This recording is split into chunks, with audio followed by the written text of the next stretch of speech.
के एन्जाइटीबाट बाहिर निस्किन सकिन्छ त? यदि तपाईँको मनमा सधैँ चिन्ताले यस्ता प्रश्नहरूले भरिरहेको हुन्छ, यस्ता प्रश्नहरू बारम्बार मनमा घुमिरहेको हुन्छ, सानो कुरा पनि ठुलो समस्या जस्तो लाग्छ वा मन अशान्त रहन्छ, तपाईँले पहिले कहिले सोच्नुभएको होला के एन्जाइटीबाट साँच्चै बाहिर निस्किन सकिन्छ त? यसको छोटो उत्तर, मैले छोटो एन्सर भन्नुपर्दा हो, धेरै हदसम्म बाहिर निस्किन सकिन्छ। लगभग 100% नै भन्न सकिन्छ। एन्जाइटी भनेको कमजोरी होइन है त। पहिलो कुरा यो हाम्रो मस्तिष्कमा, हाम्रो ब्रेनमा र शरीरको एउटा प्राकृतिक प्रक्रिया हो। यसलाई चाहिँ बुझ्न यसरी जरुरी छ, जसले खतरनाक महसुस गर्दा मानिसले सचेत हुन खोज्छ होइन। जुन हामी सचेत हुन खोज्छौँ त्यो अवस्था हो। र कहिलेकाहीँ के भइदिन्छ भने प्रतिक्रिया आवश्यकताभन्दा चाहिँ बढी सक्रिय भइदिन थाल्छ। जति चाहिने हो भन्दा त्योभन्दा बढी सक्रिय भइदिन थाल्छ, जुन हामीलाई अलिक गाह्रो भएको असहज हुन्छ र गाह्रो लाग्न थाल्छ।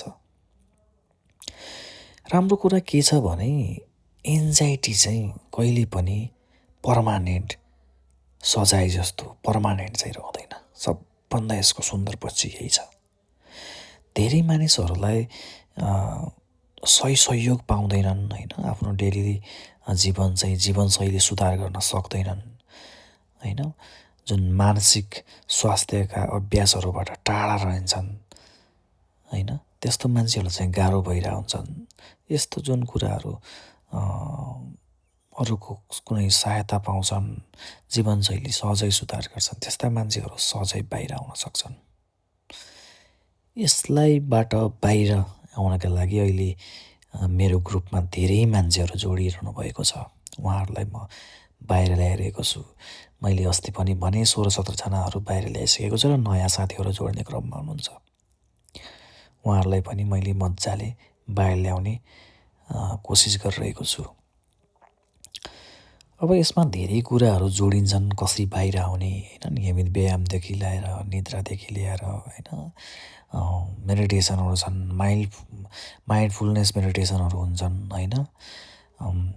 आफ्ना जुन भावनाहरू हुन्छन् त्यसमाथि काम गर्नुपर्ने हुन्छ होइन। आवश्यक पर्यो भने अब मेडिसिन पनि लिनुपर्ने हुन्छ।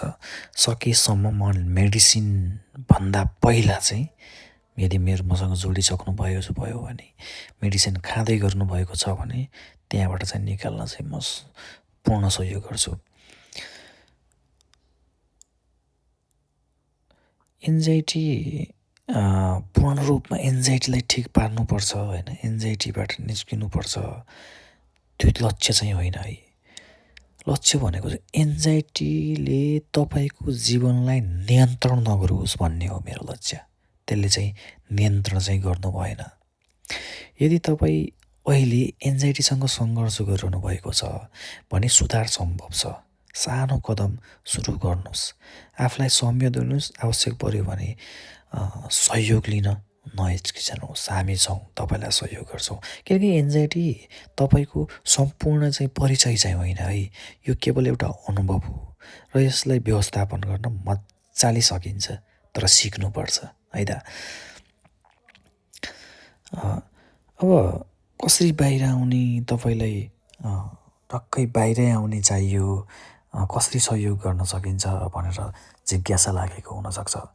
हाम्रो चाहिँ ग्रुपबाट प्रत्येक होइन इन्डिभिजुअल एक जना गरेर म चाहिँ काउन्सिलिङ गर्छु होइन। एक जना छलफल गर्छु, तपाईँका कुरा सुन्छु, मेरा कुरा बताउँछु, तपाईँका कमजोरी टिप्छु। त्यसपछि मैले चाहिँ तपाईँको जीवनशैली कसरी सुधार गर्न सक्छ भनेर प्याटर्न बनाउँछु होइन। यतिसम्मका मान्छेहरू मैले मेरो ग्रुपमा ठिक भइसकेका छन्, जसले जान, रक्सी होइन, अनि स्मोकिङ, अनि समटाइम अब भन्न होइन किन हिचकिचाउनु, ड्रग पनि लिनुहुन्थ्यो उहाँले होइन। इन्जेक्सन त्यस्तो पनि लिने मान्छेहरू पनि जोडिनु भएको थियो। तर उहाँले चाहिँ पछि बताउनु भयो मलाई, पहिला चाहिँ भन्नु भएन, पछि चाहिँ सामान्य भन्नुभयो गलत पनि छ होइन। त्यसपछि चाहिँ बिस्तारै उहाँलाई सबै छुटाएँ मैले, 6 महिना लाग्यो। त्यही भएर मलाई पूर्ण विश्वास छ मैले जुनसुकै स्टेजमा पनि हुनुहुन्छ होइन अब धेरै क्रिटिकल त होइन, जुन अब चेतना नै गुमिसकेको अवस्था त होइन। यदि तपाईँलाई चेतना छ, मलाई यहाँबाट निस्किनुपर्छ भन्ने सोच छ भने त्यस्ता मान्छेलाई मैले पूर्ण रूपले बाहिर निकाल्न सहयोग गर्न सक्छु, निकाल्न सक्छु है त। मैले त्यही अनुसारको सेड्युल बनाउँछु। तपाईँले मलाई तपाईँको डेली लाइफको सेड्युल भनिदिएपछि मैले सेड्युल बनाउँछु। त्यही सेड्युल अनुसार अनि तपाईँले मैले भने जस्तै गर्नुपर्छ हुन्छ, त्यसै अनुसार चाहिँ म अगाडि बढ्छु। एउटा फर्स्टमा चाहिँ मैले 1 हप्ताको प्लान बनाउँछु तपाईँको होइन, त्यसपछि सेकेन्डको, त्यसपछि थर्ड हप्ताको, त्यसपछि फोर्थ हप्ता, यसरी विकली चाहिँ हामीले प्लान बनाउँछौँ र रिजल्ट तपाईँको रिजल्ट फिडब्याक लिँदै गर्छौँ।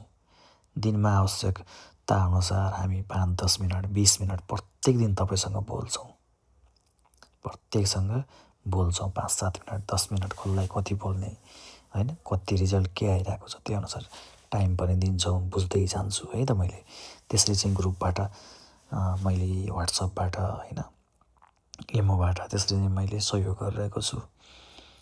अनि यसमा चार्जहरू लिने गर्छु मैले। पहिला चाहिँ मैले फ्रीमा गर्ने गर्थेँ, अझै पछिल्लो समय चाहिँ मैले केही चार्ज लिने गर्छु।